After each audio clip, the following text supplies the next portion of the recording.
আসসালামু আলাইকুম। বাসায় যদি ছোট সাইজের ইলিশ মাছ আনে তো আমি এভাবে ফার্স্টে মাছটা কেটে পরিষ্কার করে নিয়ে তারপর এভাবে ম্যারিনেশন করে রাখি অনেকক্ষণ, প্রায় আধা ঘন্টা 1 ঘন্টার মতো ম্যারিনেট করে রেখে দেন গরম তেলে গরম তেলে ভেজে নিই।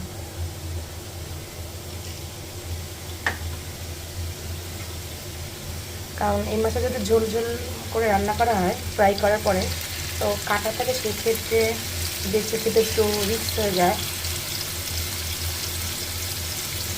এই জন্য আমি এইভাবে মাছটা ভেজে নিই। এইভাবে ভাজলে আমার ঘরের সবাই মোটামুটি পছন্দ করে খায়, বিশেষ করে আমার বাচ্চা দুইজনে একটু পছন্দ করে খায়, সব বাচ্চাটা দুইজনেই।